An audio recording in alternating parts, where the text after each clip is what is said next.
YouTube. Whole lot of crazy work, baby.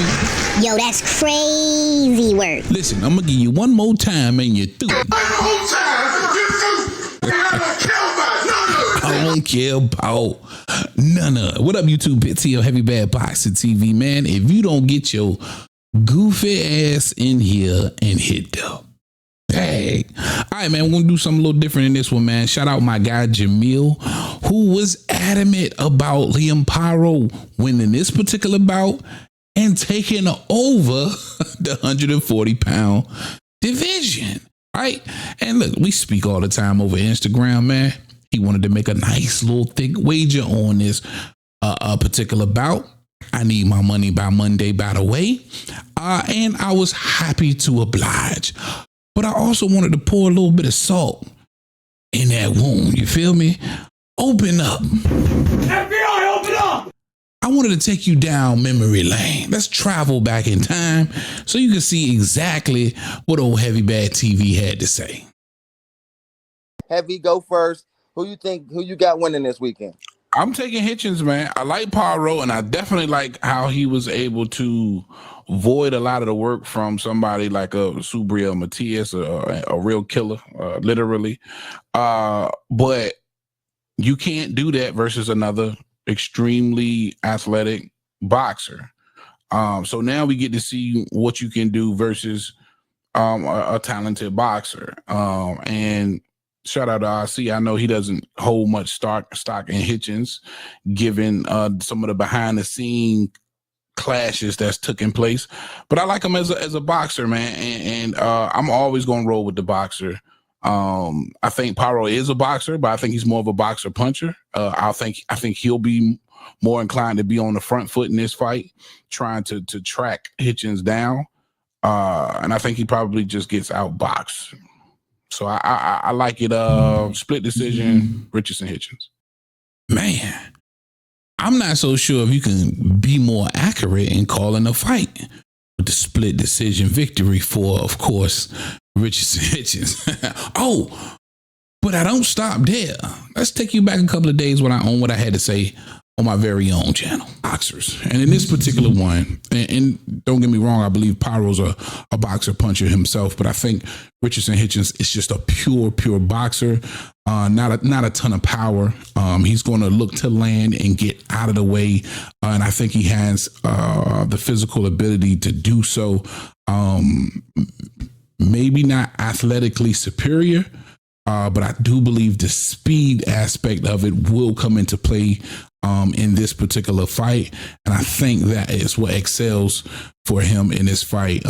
It's going to be, in my opinion, a dramatic difference in hand speed. And I think that probably gets him over the hump. Now, I know a lot of people are going to disagree. Listen, I like Paro too.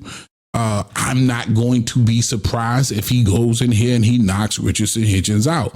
But I'm not going to ride the fence either. I'm going to roll with the pure boxer in this particular.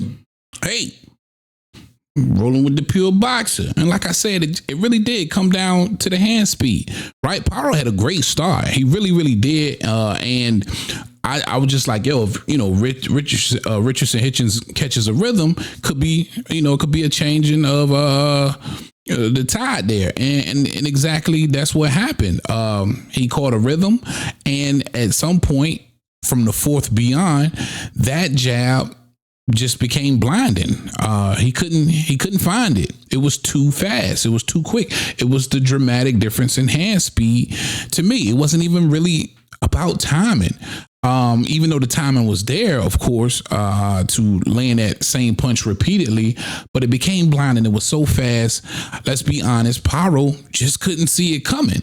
And this fight could have definitely been dramatically different as well had Hitchins concentrated a little bit more on the kitchen. All right, a little bit more body work. It was, I can't remember which round, but he hurt, in my opinion, he hurt Paro to the body, and I think he realized he did.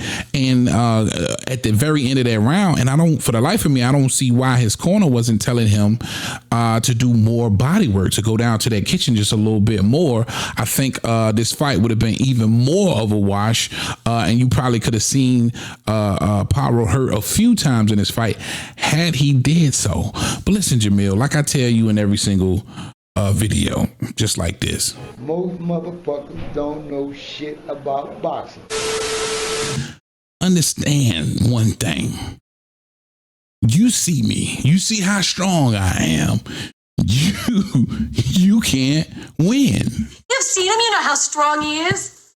You can't win. Oh, I'm just rubbing that salt in that wound. That's all, man. Don't pay me no mind. Don't pay me no mind. And as you can see on that, if you didn't know, on that panel, shout out my guy Punch, DJ, Mark Wynn, Slick, RC9, the whole gang. But I was the only one to pick Hitchins to win this fight. All right, Jamil, hopefully you learned the lesson. You know the cash app, $ heavy bags with a Z followed by 1. I want my money by Monday. All right, man, that's all I got for y'all on this one. Oh, big congratulations to my guy, Richardson Hitchins. For sure. Is he a force to be reckoned with at 40? Man, it's so stacked.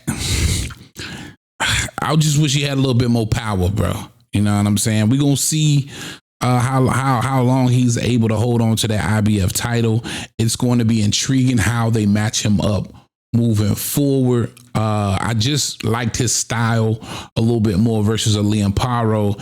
And even though Paro was able to do a tremendous job versus the style of a Subriel Matias and even the style of a Montana Love, but a much shorter fighter. And that's why I really went with Hitchins too, because he's a taller, much longer reach than a Montana Love, which in my opinion, that favored Paro in that fight. He didn't have that advantage in this fight. But definitely one of y'all's thoughts, man. That's all I got for you on this one. Big T.O. heavy bag. I'm out of here, man. Talk to him, Roger. Most motherfuckers don't know shit about boxing.